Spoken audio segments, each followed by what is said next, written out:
Drake's Heartbreak. A tale of love, loss, and redemption. It was a chilly winter evening in Toronto when Drake's world came crashing down. He had just received a text message from Rihanna, the love of his life, telling him that she needed space and time to focus on herself. Drake's heart sank as he read the words on his phone, his mind racing with thoughts of what he had done wrong. Drake and Rihanna had been on again, off again for years, the tumultuous relationship making headlines around the world. But despite the ups and downs, Drake had always held on to the hope that they would eventually end up together.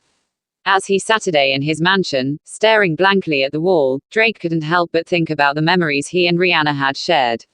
He remembered the first time they met, the way she had smiled at him, and the way he had felt like he was the only man in the world. He remembered the nights they had spent together, laughing, dancing, and making music.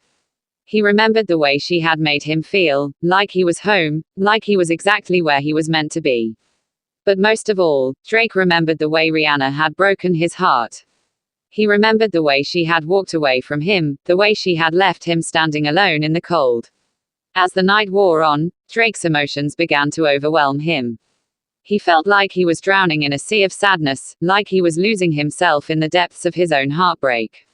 He tried to distract himself by listening to music, by watching TV, and by scrolling through his phone. But nothing seemed to work.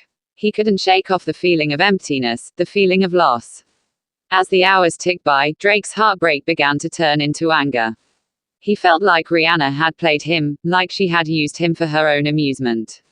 He felt like he had been blind, like he had ignored the signs, like he had let his emotions cloud his judgment.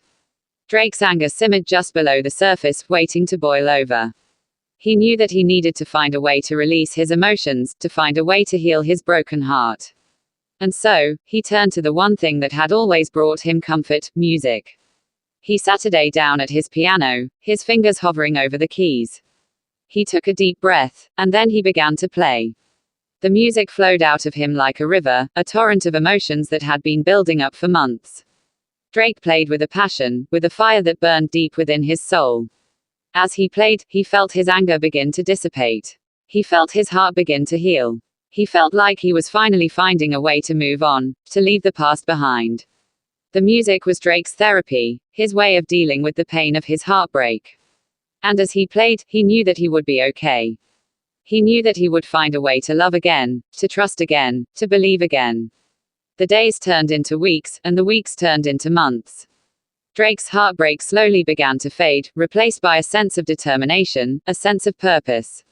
He threw himself into his music, using his heartbreak as fuel for his creativity. He wrote songs about love, about loss, about heartbreak. He poured his emotions into his music, using it as a way to heal, to grow, and to move on. And as the months went by, Drake's music began to take on a new depth, a new meaning. His songs were no longer just about fame, fortune, and success. They were about love, about heartbreak, about the human experience. Drake's heartbreak had been a blessing in disguise. It had forced him to confront his emotions, to deal with his pain. It had forced him to grow, to learn, and to become a better version of himself. And as he looked out at the crowd of adoring fans, Drake knew that he had finally found redemption. He had found a way to turn his heartbreak into something beautiful, something meaningful. He smiled, feeling a sense of peace wash over him.